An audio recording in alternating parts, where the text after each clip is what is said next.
Véritable success story de la radio Espace Guinée, les grandes gueules, détentrices des meilleurs scores radio en Guinée, de la meilleure émission talk show, a donné le créneau horaire du départ au bureau et du retour à la maison, récoltant depuis des années consécutives le titre d'émission la plus écoutée en Guinée, toutes catégories confondues. Un grand total de plus de 5 millions d'auditeurs ont été fidèles au talk show Les GG, diffusé jour après jour sur toutes les stations du réseau Adafo Média de 9h à 10h30, un exploit qui restera longtemps dans les annales de la bande FM en Guinée. Ensemble encore pour 40 minutes dans cette émission. Vous êtes à Labé, à Dalaba, Pita. Merci de nous recevoir chez vous, de nous regarder à la télévision tous les soirs. Vous avez accès à cette émission à 22h40. La branche FNDC de Kindia, pas autorisée à tenir demain samedi 4 mai un rassemblement contre le troisième mandat au stade préfectoral Fodé-Fissa. Ainsi en ont décidé les autorités municipales de la ville des Agrumes dans un communiqué réponse, dans un courrier réponse plutôt adressée aux initiateurs du rassemblement prévu en théorie demain samedi. Donc la mairie de Kindia invoque la venue du chef de l'État Alpha Condé qui devrait être accueilli dans l'enceinte du même stade pour, dit-elle, lancer les travaux de construction des chantiers du 61e anniversaire de l'indépendance guinéenne dévolu cette année à la ville de Kindia. Cette raison tient-elle la route, cette raison invoquée par la municipalité pour interdire le rassemblement des opposants à un troisième mandat tient-elle la route? Comment comptent-ils s'y prendre? Vont-ils s'y plier? On pose toutes ces questions dans un instant à Alpha Souma, connu sous le nom de Bill Dessam, artiste engagé, membre du FNDC. La mobilisation contre un troisième mandat, c'est contre un troisième mandat pour l'actuel chef d'État Alpha Condé, c'est aussi à l'extérieur du pays où des compatriotes sont bien décidés de mettre en échec toute velléité allant dans le sens à tripatuer la constitution de mai 2010 ou d'un changement constitutionnel pouvant offrir la possibilité au champion du RPG Arc-en-Ciel de prolonger son bail à la tête de la Guinée au-delà de 2020. Quelle sera la partition du parti GESI? Quel regard porte-t-il sur la façon dont se dessine ce combat? Fodé Mohamed Souma, président de GESI depuis Paris, vous allez l'entendre ce matin dans notre émission. On en vient au comité Mohamed, le COCAN, les membres du comité de pilotage reçu hier par le Premier ministre en l'absence des deux premiers dirigeants de la FEGIFOOT. Oui, j'ai trouvé cela quand même assez bizarre. Le Premier ministre a donc reçu les membres du comité d'organisation de la Cannes 2025, c'est ça? Effectivement. Et donc, et je crois que la délégation a été introduite par le ministre en charge des sports, Sanusi Bantamasso. Et puis, mais surtout, ce qui a retenu d'abord l'attention, c'était la présence de M. Ibrahima Barry Blasco. Et puis l'absence, vous avez raison, de M. Mamadouba Antonio Soiré. Mais c'est à moins que je me trompe, mais je crois qu'il est là en ce moment à Conakry. Et puis de l'autre, du vice-président, du premier vice-président de la fédération également, M. Amadou Diaby, qui n'était pas non plus à cette rencontre. Alors, on se pose des questions. C'est vrai que le Premier ministre a quand même eu le bon discours en très grande partie. Il reconnaît d'abord que lui, c'est pas sa chose, il n'est pas spécialisé sur ces questions-là, et que l'expertise donc de l'organisation de cette CAN revient à ce comité. D'accord? Et que lui, il essayerait quand même d'être une sorte de courroie de transmission entre le COCAN et le chef de l'État pour une célérité des prises de décision. Et il les a également mis en garde contre ceux-là que le président appelait la dernière fois les arnaqueurs qui seraient tentés de venir avec de beaux plans, comme l'a dit le Premier ministre, mais alors que derrière, il n'y a pas de financement, il n'y a rien d'autre. Donc il leur a dit de faire très attention à cela et d'examiner donc chaque dossier et chaque proposition qui serait faite. Maintenant, il a terminé quand même par quelque chose qui m'a surpris un peu. Il dit que ce qui importe pour lui, c'est pas, si vous voulez, c'est le résultat. C'est le résultat final. Mais donc, pour lui, ce n'est pas important les querelles des personnes ou les ressentiments personnels. Ouais. Et je pense quand même que c'était une sorte de coup de griffe, justement en direction du président de la FEGIFOOT et de son vice-président, parce que tout le monde sait que la présence de M. Blasco Barry, je l'ai dit ici, dès que le Premier ministre a pris ce document par lequel il a nommé le COCAN, et moi je continue de le dire que jusqu'à preuve de contraire, le COCAN n'a pas d'existence légale. Le décret du chef de l'État, qui date du mois de février, dit que le COCAN est créé par décision du Premier ministre et non pas par. Il a pris un arrêté qui a également violé d'autres dispositions de ce décret-là. Donc il y a ce problème. Malgré tout cela, la présence de M. Blasco Barry, qui est quand même inculpé dans une histoire quand même de prévarication financière à la FEGIFOOT et qui a été débarqué pour cela, et d'ailleurs sur l'instruction des autorités donc de la CAF et surtout de la FIFA surtout, et qui donc doit répondre à la justice, qui n'est pas encore sorti de cette histoire, on le prend, on le met là. On a quand même pris une mauvaise habitude en Guinée. Quand les gens ont maille à partir avec la justice, c'est ce genre de situation le mieux, mettez-les au moins en congé administratif, le temps que la situation soit décantée, qu'elle soit clarifiée pour tout le monde. Mais on ne le fait pas, on les maintient en fonction. Et cela, à mon avis, c'est pas une preuve de sérieux. Vous avez le cas par Mariama Sodipa au sein du gouvernement. Vous avez le cas, comment il s'appelle, le secrétaire général aux affaires, comment ça s'appelle, lutte contre le narcotrafic, le colonel Thieboro, qui est également inculpé dans cette histoire quand même grave des massacres du 28 septembre. Il y en a comme ça. Et à mon avis, ce n'est pas bien. Imaginez, la CAF verrait les autorités guinéennes de quel œil? La CAF qui a demandé, et surtout la FIFA, qui ont demandé que le monsieur soit suspendu, qu'il quitte ses fonctions et qu'il réponde et qu'il est poursuivi. Donc, quelque part, c'est même une pression sur la justice qui est chargée justement de juger ce monsieur-là, puisque quelque part il y a... c'est vraiment... Sa présence est un problème même pour Antonio Soare aujourd'hui. Vous vous rappelez de cette fameuse vidéo de Yireko Guia, dans laquelle il expliquait que son souhait aurait été d'extirper monsieur Blasco Barry de cette histoire, mais que les tournures sont de telle sorte qu'il ne peut pas grand-chose. Alors aujourd'hui, et Antonio Soare, chaque semaine, il est dans des organisations de la CAF ou de la FIFA, il côtoie du beau monde à l'étranger. Je me demande, est-ce qu'il n'est pas souvent interpellé sur cette question-là? Donc, je comprends leur gêne, parce qu'on ne nous dit pas pourquoi ces deux-là n'ont pas participé à cette rencontre, mais jusqu'à présent, on voit que les deux se tiennent encore loin du COCAN, surtout que dans les autres pays, souvent, le président du comité d'organisation de la CAN, c'est d'abord l'autorité en charge du football. Parce qu'attention, il y a une erreur qu'on commet en Guinée. C'est pas au gouvernement guinéen qu'on a attribué l'organisation de la CAN. Attention, c'est plutôt à l'association guinéenne, si vous voulez, à la fédération guinéenne de football, qui est membre de la CAF, qui s'est trouvé être désigné pour organiser la CAN. C'est vrai que l'État guinéen encadre tout cela, c'est l'État guinéen qui offre les infrastructures et tout, mais c'est normal, comme dans les autres pays. Vous pouvez mettre un ministre comme premier président peut-être parce que c'est pour représenter le gouvernement. Ensuite, on n'en avait pas besoin. On n'en avait pas besoin, mais le ministre c'est la tutelle. Non, voilà, ça c'est non. Tout. À la limite, je dis, à la limite, vous pouvez pour marquer la volonté politique, à la limite, vous pouvez mettre par exemple le premier ministre ou le ministre des Sports, mais ensuite que le premier chapeau revienne tout de suite au président de la FEGIFOOT. Ils ne l'ont pas fait. Il y a beaucoup de bisbilles au sein de cette COCAN.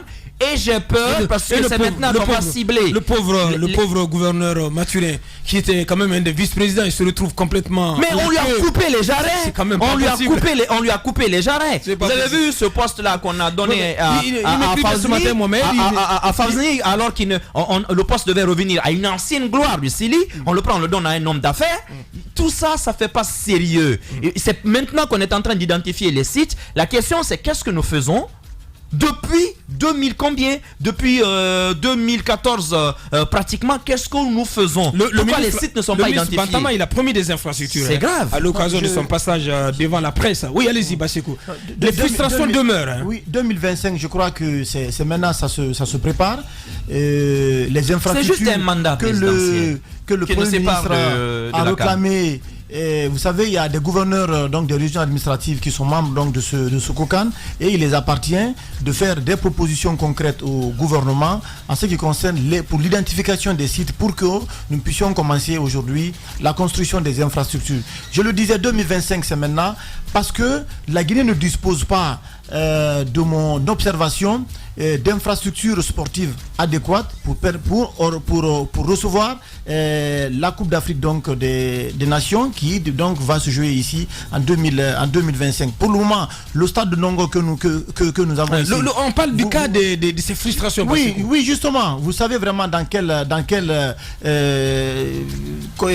état se trouve ce stade. Ces frustrations, vous l'avez dit. Moi, je pense que le retour de Blasco aujourd'hui au sein du COCAN va créer énormément de problèmes. On sait dans quelles conditions il a été donc débarqué au niveau donc de la comptabilité de la trésorerie même donc quand il était avec Antonio Soare, et donc mettre ce dernier avec Antonio Soare et le vice-président donc je pense que ça va être une combinaison assez difficile, assez compliquée. Mohamed a évoqué un aspect qui est très important, c'est que le gouvernement a pris la mauvaise habitude. Lorsque des gens sont en main avec la justice, eh bien on fait fi des procédures judiciaires, on les confie des responsabilités, comme si les gens là ne devraient pas aller se défendre devant la justice. Donc le problème aujourd'hui qui se pose, c'est-à-dire au lieu qu'on s'attelle à l'essentiel, à trouver, à structurer les financements, à mobiliser, comme on appelle, les investissements, à attirer beaucoup plus d'investisseurs, au lieu qu'on s'attelle à l'essentiel, non, c'est pas ce qu'on va faire à Boubacar Diallo. Ce qu'on fera, bien, ce sont ces bisbilles-là, puisque aujourd'hui, dans toutes les structures, c'est des structures qui sont souvent politisées. Ici, les structures ne sont pas politisées, eh bien, il y a, comme on appelle, des difficultés de cohabitation entre les membres, et bien, c'est ce qui s'oppose aujourd'hui du côté donc du Koukan. Si ce problème n'est pas réglé, je vous assure qu'aucun acte concret ne sera posé dans ce sens. Parce que on va se livrer tout simplement à des querelles de positionnement. On a comme l'impression que la fédération n'est pas concernée. Non, mais ses premiers dirigeants bougent complètement. Oui, parce que ce qui s'est passé entre les deux a forcément laissé des traces. Vous ne pouvez pas mettre dans une même entité Blasco avec Antonio Soare aujourd'hui et que vous voulez atteindre des résultats. Ce n'est pas possible. Je pense que le Premier ministre devrait réfléchir rapidement à cette question-là, parce que quand même, c'est vrai que c'est à la Fédération guinéenne du football qu'on attribue donc l'organisation, mais c'est l'État guinéen qui doit assurer l'encadrement. Et donc la composition aujourd'hui, il y a beaucoup de personnes qui s'opposent. Il faut revoir la composition. Il faut revoir la composition. Il y a des anciennes gloires du football, à mon avis, qui connaissent bien le milieu. Il y a le cas Fadi. Il y a le cas Fadi. Normalement, il n'est pas à sa place, Fadi. Oui, qui devrait se positionner. Dans le décret, il est prévu que le poste de vice-président du Kokan revienne à une ancienne gloire. Dites-moi que Fadi Ouazini est une ancienne gloire du football. Oui, il a joué pour la Guinée en 1956, peut-être. Non, peut-être. Avant l'indépendance. Bien avant. Bien, allez-y. Il sera une ancienne gloire dans 20 ou 30 ans. Mais dans quel domaine?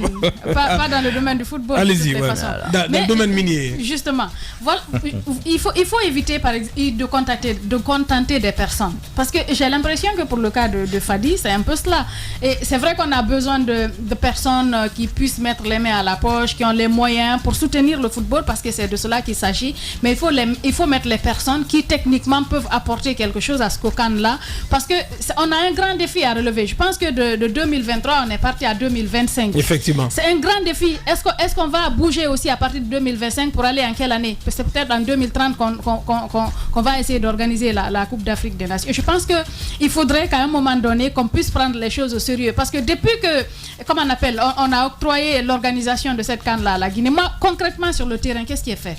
Je me pose des questions. Qu'est-ce qui est fait concrètement sur le terrain? Absolument rien. Est-ce qu'il y a des plans? Est-ce qu'il y a des projets qui sont montés pour la réalisation justement de ces infrastructures? C'est vrai que le ministre Banta Masso a promis qu'il y aura des infrastructures, mais si au sein même du comité qui doit s'organiser, qui doit structurer tout ça, qui doit faire en sorte que les choses puissent se réaliser sur le terrain, il n'y a pas d'entente, c'est une guerre d'ego, une guerre de leadership, les gens ne se comprennent pas entre eux. Je voudrais qu'en Guinée, qu'on puisse penser à l'essentiel, qu'on mette de côté les débats de personnes, les débats de contentement d'une personne, qu'on voie les compétences, ce que les gens peuvent apporter justement pour que nous puissions nous aussi organiser cette CAN, parce que la Guinée quand même, dans l'histoire, c'est un pays de football. Effectivement. La CAN U17 nous a fait revivre cela. Regardez la fierté que ça a créé au peuple de Guinée. Je pense qu'on peut le faire. C'est une question d'organisation. M. Anthony a prouvé qu'en s'y mettant, avec beaucoup d'encadrement, avec beaucoup de volonté, on peut le faire. Ces jeunes l'ont prouvé. Alors sortons de ces débats de personnes, organisons les choses comme ça se doit. Pour ne pas qu'on ait une autre claque à la figure, qu'on dise que non, 2025 on ne pourra pas, on va aller... Donc on va reculer éternellement. Qu'on soit humilié, qu'on soit humilié. Bien. Allez-y Jacques, pour clore. Il faut pas oublier que nous avons eu déjà un Kokan.